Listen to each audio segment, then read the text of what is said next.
बर्तमान जमती देखा पाइलु चाषी मान को डायरेक्ट आसिक आरएमसी देला पर आरएमसी नहीं कि मिलर को दबा कथा किंतु चाषी मान अभियोग कर निजे नहीं धान से देवा देखु आमर बीजेपी मोहन माझी सरकार आसिला परे आमे निर्वाचन समय आमे निर्वाचन इस्ताहार कहिथिलु आमर सरकार आसिले धान क्विंटाल 3100 टंका दियाजिवो चाषी मानकु आमर जून 12 तारिख दिन आमर मुख्यमंत्री मोहन माझी शपथ पाठ कले। शपथ पाठ करिवार 1 घंटा भितरे मंत्रिमंडल बैठक बसिकी निष्पत्ति नेला जे ओडिशा चाषी मानकु धान क्विंटाल 3100 टंका दियाजिवो। आज चाषी मानकु 3100 टंका धान क्विंटाल दिया जाउछि एवं धान किणा कारबार रे स्वच्छता एवं एकु किभली भाव में शृंखलित भाव में करा जीवो। चाषी ता धान धरिक आसीबो ठीक भाव में बिकिबो एवं 48 घंटा भीतर तार पैसा पाइबो। सेतिपाई आमर ओडिशा मंत्रिमंडल मंत्री माने विधायक सांसद समस्ते मंडी परिदर्शन करिकी ए कार्य को तदारख करछंती। आज ये परिप्रेक्षी रे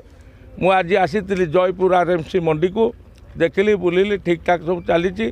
किंतु दुख परितापर विषय एटी चाषी मान को बाध्य कराउची जे तांकु नेकी मिलले मिलर मान को पाखरे धान नेकी देबा पई। ए बाबद रे आज जो चाषी मान अभियोग करछंती ए बाबद रे तदंत हबो एवं जो माने एते संपृक्त अछंती दृढ़ कार्यानुष्ठान ग्रहण करा जिवो। दृढ़ कार्यानुष्ठान केते दिन भीतर करा जिवो ना केते सेमिति हमर कार्यानुष्ठान आमे जहा कहू ता करू। कहितलु 3100 टंका धान क्विंटाल दबु देलु किंतु नवीन पटनायक सरकार रे सोइला रे 100 टंका कहितले देबे न देले नाही किंतु भारतीय जनता पार्टी कहितला आमे आज दउचु एवं आज 58टा सब डिविजन ले आमे कोल्ड स्टोर आज करिचु एवं आमे हमर मुख्यमंत्री सीएम किसान योजना प्रणयन करिकी 2000 टंका करिकी वर्षକୁ 2 थर 4000 टंका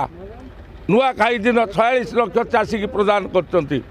एवं 314 ब्लॉक रे पनीपरिया अत्याधुनिक मंडी खोलिबार व्यवस्था करचंती मार्केट यार्ड करिवार ए व्यवस्था मध्य चली। आज समस्त प्रकार आज चाष जमी को जलसेचित करने उठा जलसेचन माध्यम 1292 कोटी टंका आम मुख्यमंत्री बजेट रे व्यवस्था करचंती। व्यापक जन कल्याणकारी कृषक कल्याणकारी योजना मोहन माझी सरकार नहीं हाथ को नहीं एवं से कार्यकारी करिछि एवं ए धान किणा कारबार रे